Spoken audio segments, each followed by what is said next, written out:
इंदु सद्वंदियाणं तिहुवनहित मधुर विशद वक्काणं अंतातीत गुणाणं नमो जिणाणं जित भवाणं।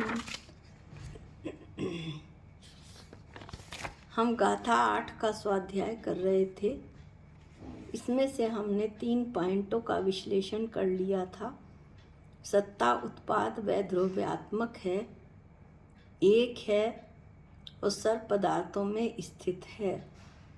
अब हमें चौथा, पांचवा और छठे पॉइंट का विश्लेषण करना है। तो यहाँ पर आचार्य अमृतचंद जी कहते हैं कि हम पहले इनका जो है 3 पॉइंट्स का दोबारा से रिवीजन कर लेते हैं। तो अमृतचंदाचार्य जी कहते हैं कि अस्तित्व का स्वरूप बताते हुए कहते हैं कि अस्तित्व अर्थात सत्ता नामक सत्य का भाव अर्थात सत्व। तो सत्ता नामक जो सत्व का भाव है वो सतपना है, अस्तित्वपना है। यानी सत्ता का जो भाव है वो सत है। जैसे धनवान का जो भाव है वो धन है, धनवान का जो गुण है वो धन है, जो कि उसमें रहता है। उसकी विशेषता ये है कि धनवान के पास धन रहता है। इसी तरह से सत की विशेषता है, गुण है कि उसमें सत्ता है। विद्यमान वस्तु ना तो सर्वथा नित्य रूप होती है और ना सर्वथा क्षणिक रूप होती है। अब इस लाइन का थोड़ा सा वर्णन करते हैं। सर्वथा नित्य वस्तु को वास्तव में कर्म भावी भावों का अभाव होने से कर्म भावी भाव यानी पर्यायों का अभाव होने से विकार, परिवर्तन, परिणाम ये सब एक ही शब्द के पर्यायवाची हैं। परिणमन कहाँ से होगा, यानी कि सर्वथा नित्य वस्तु में कार्य कहाँ से होगा। और यदि वस्तु को क्षणिक मानी जाए तो वास्तव में प्रत्यय विज्ञान का अभाव होने से, प्रत्यय विज्ञान जैसे हमने पहले वीडियो में बतलाया था कि जो पहले देखने जानने में आई है वही वह वस्तु है। स्मृति और प्रत्यक्ष के विषयभूत जोड़ रूप ज्ञान को प्रत्यय विज्ञान कहते हैं। यह वही व्यक्ति है जिसे मैंने कल देखा था।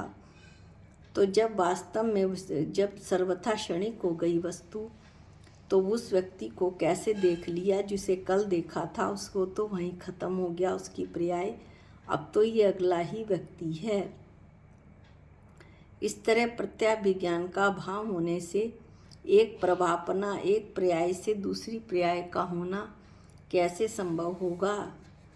इसलिए प्रत्यय विज्ञान के हेतुभूत प्रत्यय विज्ञान को जारी रखने के लिए, प्रत्यय विज्ञान को बनाए रखने के लिए किसी स्वरूप से ध्रुव्य रहती हुई और किन्हीं 2 क्रमवर्ती स्वरूपों से नष्ट होती हुई, किसी स्वरूप यानी ध्रुव्य से ध्रुव्य रहती हुई और किन्हीं 2 क्रमवर्ती स्वरूप यानी उत्पाद और वय से नष्ट होती हुई और उत्पन्न होती हुई, इस प्रकार परमार्थ है। एक ही काल में तिगुनी यानी 3 अंश वाली अवस्था को धारण करती हुई वस्तु सत जानना। इसमें कह रहे हैं आचार्य कि प्रत्यय विज्ञान को बनाए रखने के लिए वस्तु सत है, अर्थात किसी स्वरूप से तो वो ध्रुव्य रहती है और किन्हीं 2 क्रमवर्ती स्वरूप उत्पाद और वय से नष्ट होती है, उत्पाद से उत्पन्न होती है, वय से नष्ट होती है। इस प्रकार एक ही काल में 3 अंश वाली अवस्था को धारण करती है। तो वस्तु जो है उत्पाद में ध्रुव्यात्मक है। तो वस्तु उत्पाद में ध्रुव्यात्मक होने के कारण सत जानना। अब चूंकि सत्ता का जो विशेषता है या सत्ता का जो भाव है वो सत का जो भाव है या विशेषता है वो सत्ता है। इसलिए जब सत उत्पाद व ध्रुव्यात्मक है तो सत्ता भी उत्पाद व ध्रुव्यात्मक होगी, ऐसा जानना। क्योंकि भाव और भाववान का कथनचित एक स्वरूप होता है, सत्ता तो भाव है और वस्तु भाववान है।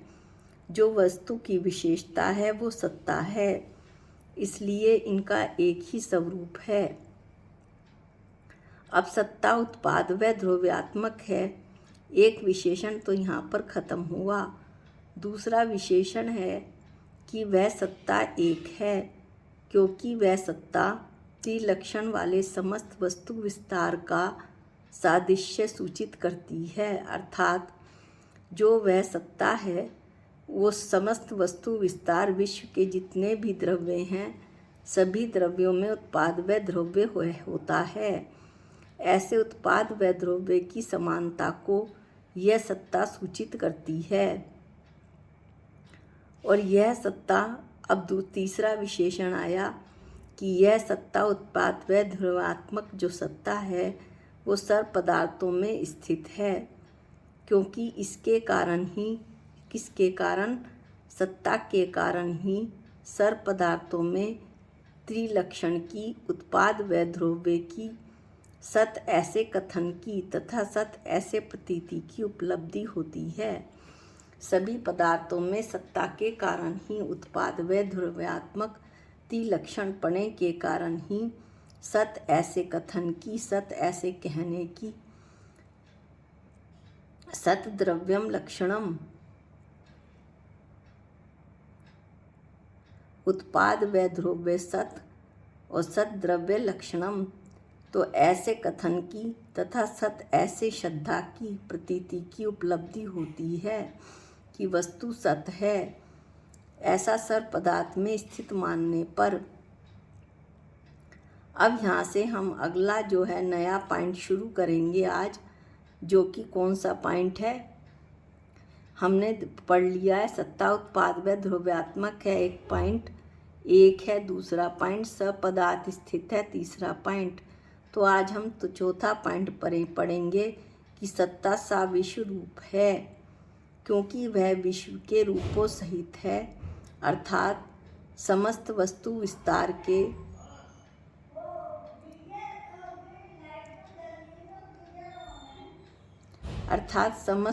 विस्तार के यानी 6 द्रव्यों का जो समूह है वो त्रिलक्षण वाले स्वभावों सहित वर्तती है।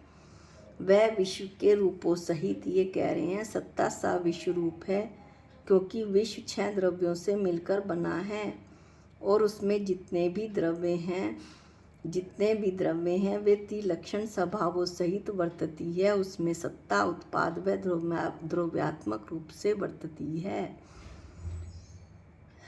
अब यहाँ पर अगला पॉइंट आता है, पांचवा पॉइंट, की वह सत्ता अनंत पर्याय में है, क्योंकि वह त्रिलक्षण वाली अनंत पर्याय रूप व्यक्तियों से व्याप्त होती है। सत्ता जो है अनंत द्रव्यों में है और अनंत द्रव्यों की अनंत पर्याय है।